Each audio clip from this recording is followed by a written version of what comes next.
Une collégienne de 5e, mue par un zèle éducatif peu conventionnel, a récemment ébloui le collège de Haute-Hourne de Rennes en menaçant sa prof d'anglais avec un couteau. Eh oui, elle arborait une arme blanche avec une détermination qui laisse peu de place à l'ambiguïté.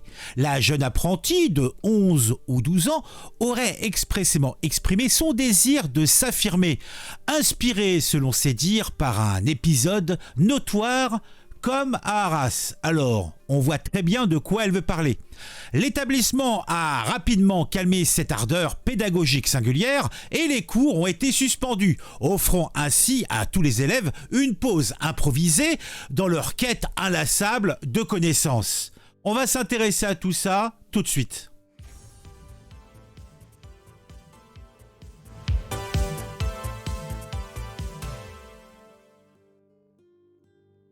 Les motivations de cette performance acrobatique en salle de classe semblent remonter à une transaction controversée, ou plutôt controversée, impliquant un téléphone portable. Selon une source policière, la protagoniste en herbe aurait développé des velléités meurtrières à l'égard de son enseignante, qui aurait eu l'audace, la vilaine, de confisquer son précieux appareil la semaine précédente.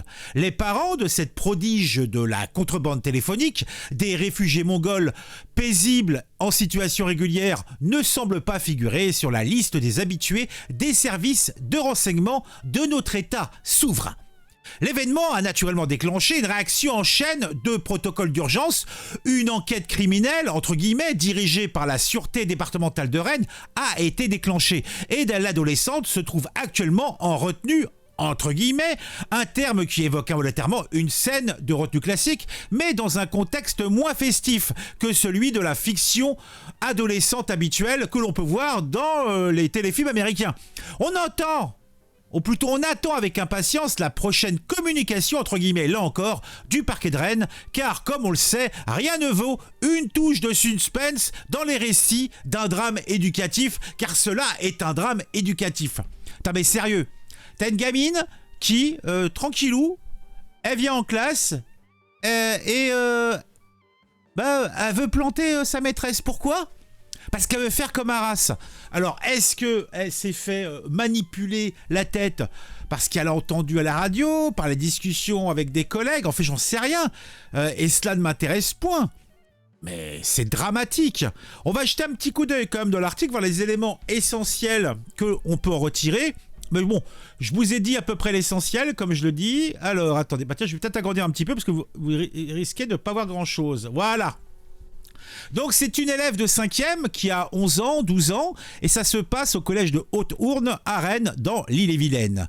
Elle a été maîtrisée dans les couloirs par des adultes du collège et arrêtée par la police de Rennes.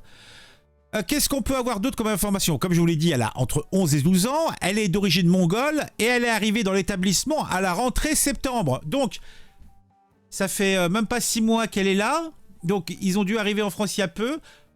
Il semblerait que la vision de cette gamine de la France est un petit peu particulière. Donc, que les parents ne soient pas dans l'œil du cyclone des services de renseignement, il faut peut-être changer le truc parce que le gland ne tombe jamais très très loin de l'arbre. On est bien d'accord là-dessus. Qu'est-ce qu'on peut avoir d'autre ? Donc elle est venue à l'école avec une arme qu'elle a brandie. Alors l'adolescente en brandissant son arme blanche pour faire comme à Arras. Donc sachant qu'à Arras, c'est là où le professeur de français a perdu malheureusement la vie face au coup porté par Mohamed Bougouchkov qui avait grièvement blessé également 2 autres personnes présentes dans l'établissement scolaire le 13 octobre 2023. Les cours ont été interrompus et le médecin scolaire et le recteur d'académie sont actuellement sur place. D'accord. Les collégiens ont été invités à fermer la porte de leur classe après que quelqu'un ait crié qu'il y avait un couteau. Tout ça n'est pas propre, c'est clair. Selon les premiers éléments recueillis, a confirmé donc ce matin, cette élève est née en 2011, donc elle a 12 ans, 11-12 ans, et venue en cours d'année. Elle est née en 2011 à Marseille. Donc elle est venue en cours armée d'un grand couteau avec l'intention, semble-t-il, de tuer sa professeure d'anglais. Ah, Marseille, Marseille, la ville aux lumières. Ah, Esquette-Figue, Marius.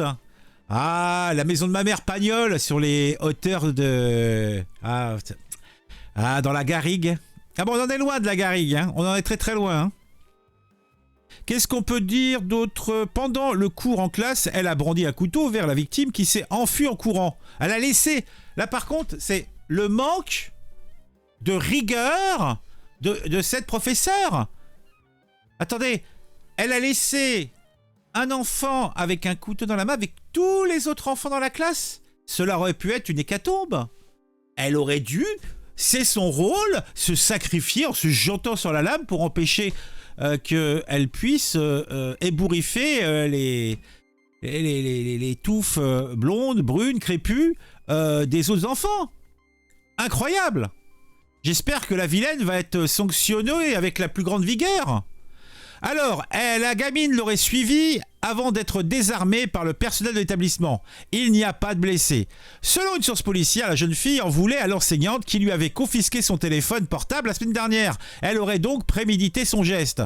Ah, bah oui, elle manque pas d'intelligence. Selon la même source, les parents de l'adolescente sont des réfugiés mongols en situation régulière. Ni eux ni elle ne sont connus des services de renseignement. Ah, bien sûr. Une enquête criminelle confiée à la sûreté départementale de Rennes a été ouverte par le parquet. Et l'adolescente est actuellement en retenue. Une communication est prévue dans l'après-midi. Tout cela est consternant. Donc, qu'est-ce que nous disent les tweetos, les tweeters? Donc, j'ai regardé comme base le post que j'ai repris du Parisien. Alors, on a excellence à la française. Les élèves français prennent la tête du classement PISA du lancer de couteau. Ouais. Tout cela n'est pas beau, tout cela n'est pas propre. Trop de Matteo d'extrême droite en France. Bah oui, c'est l'extrême droite, on le sait tous. Puisque on vous dit et redit que l'immigration est une chance. Lorsqu'une catholique se radicalise, il chante en latin en marchant entre Paris et Chartres. Lorsqu'un adepte de la religion d'amour, de paix et de tolérance se radicalise, il égorge, décapite son prof. Le danger, c'est donc bien le catholique radicalisé. Bah, assurément. Oui da. À 12 ans, des gosses perdus. Oh, perdus peut-être pas. Oh là là là là. Allez, une petite tape sur les doigts et puis c'est reparti. Allez, retourne en classe, ma petite chérie. À 12 ans, je jouais au Pokémon et eux, ils menacent avec un couteau les profs. Ah, cette nouvelle génération, c'est quelque chose. Ah oui, ils sont en forme, hein. Les jeunes deviennent fous à cause des réseaux. Ah bon? Le monde est bouleversé, impossible. Alors on a... le directeur, ou pas le directeur, le vice-président du SNALC, syndicat national de je sais pas quoi. Donc on va l'écouter quelques secondes peut-être. On se rend compte avec les années que la violence, si vous voulez, touche les enfants de plus en plus jeunes et que certains baignent dans un contexte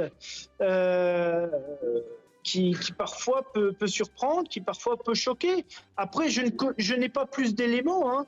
Je ne connais pas le profil de l'élève en question. Je ne sais pas s'il y a des problèmes médicaux relatifs à son comportement. Oui, bien sûr. Ah oui. Ah bah ça. Bah tiens, c'est ça. À chaque fois, c'est toujours un problème psychologique. Elle est folle. Elle voyait pas un psy? Ah, elle avait pas des... Ah là là là là là. Les profs de gauche doivent être bouleversés avec tout leur effort, leur complaisance, leur manifestation pour un accueil tolérant, une diversité positive. Et voilà le remerciement des chances françaises en devenir exquis. Elle n'a fait que brandir son arme, elle n'a pas fait que brandir son arme, c'est vrai. Elle a aussi poursuivi la prof qui s'échappait dans les couloirs avant que la forcenée de 11 ans ne soit maîtrisée. L'élève au centre, avec l'administration qui donne toujours raison à l'enfant, porte enfin ses fruits. Encore un enfant élevé dans une religion de paix et d'amour. Prison à vie pour cette djihadiste et déportation immédiate des parents. On en est là. Où là? On en est là, oui c'est ça. On touche les fonds graves, franchement, et dire que je voulais être enseignante. Je n'aurais pas du tout le fait d'avoir changé de vocation. Courage à tout le corps enseignant. Monsieur Darmanin et Attal, vous avez franchement du pain sur la planche. La République française ne doit pas tomber dans le piège de l'émotion et ne doit pas trembler face à cette intimidation de jeunes non encore pubères en quête de reconnaissance immédiate et éphémère. Origine de l'élève ? Les gens font les étonnés, il y a de quoi d'étonnant là-dedans. En 1992, une de mes camarades de classe au collège a menacé d'égorger un prof avec un cutter en plein cours. Elle se prénommait Caroline, était blonde comme ça, vous savez l'origine. Vous avez oublié, selon le procureur, qu'elle ne l'a pas menacée, mais poursuivie jusque dans le couloir afin de la tuer. Elle a été stoppée grâce à l'intervention de ses collègues. Je veux être moi-même. Alors ma grande, il y a un endroit où tu pourras avoir avec ta famille t'épanouir. Cet endroit, c'est la Syrie et les pays du Maghreb. De tels actes ne sont pas supportables. Il y aura bientôt plus de professeurs pour enseigner car on ne peut décemment se mettre en danger pour exercer son métier. Il n'y a pas de méthode pour détecter des armes avant de rentrer en classe. Les portiques, les fouilles. À l'américaine, effectivement, à l'américaine. On l'appelle l'américain. Endoctriner de plus en plus jeunes. Il faut vraiment que l'État sanctionne les parents. Les profs ont la peur au ventre le matin. Dehors avec les parents, c'est clair. Être soi-même, c'est cool, ça plaira à l'éducation nationale. Ce qui se passe dans nos écoles et établissements scolaires, d'une manière générale, est choquant. Des mesures doivent être prises à toutes les échelles. Aujourd'hui, être professeur est synonyme de risque. Être soi-même, armé d'un couteau ? Sanction sans émotion. Elle doit s'appeler Jeanne ou Louise, j'imagine. Forcément, ce que fermente dans les salons familiales finit par suinter à l'extérieur avec les mômes. Il a bien réussi à montrer lui-même sans souci des louanges pour ce GVT et le politique d'accueil des migrations, leur réussite utopique de l'intégration. Ce gouvernement est naïf, il n'y aura jamais d'intégration, c'est l'intégration à l'islamiste de l'avenir de cette France. Voilà la réalité. Après, on nous dira que ce n'est qu'un sentiment d'insécurité. C'était Elisabeth Borne qui nous disait ça il y a quelques jours à peine. Alors, avant que on ait le gars qui joue les fous à Grenelle, à Biraken, et puis, de toute façon, il y en a tous les jours. Hein, donc, le sentiment d'insécurité, faudrait qu'on l'installe pendant une semaine ou deux dans une zone prioritaire, hein, et qu'on voit un petit peu. Changeons d'exécutif et luttons enfin contre le séparatisme islamiste. Bon voilà, on va pas continuer, on en a des pages et des pages et des pages et des pages et des pages et des pages. Qu'est-ce que vous voulez que je vous dise ? On en revient toujours à la même chose. Je pense que on peut arrêter là, on a l'essentiel. C'est une bien triste histoire, une de plus. Mettez un j'aime, mettez un commentaire, dites-moi ce que vous pensez de cette situation. Et puis mettre un j'aime et mettre un commentaire, c'est important pour le référencement, donc merci de le faire. Vous pouvez également partager autour de vous mes vidéos, c'est important aussi. Si vous regardez régulièrement celle-ci, si vous aimez bien ce que je fais, n'hésitez pas à vous abonner. Et si vous vous abonnez, faites-le en activant la petite cloche, car ainsi vous serez informés quand je sors une nouvelle vidéo. À très vite pour un nouvel sujet sur une histoire, une actualité qui m'aura intéressé et qui, je l'espère, vous intéressera aussi.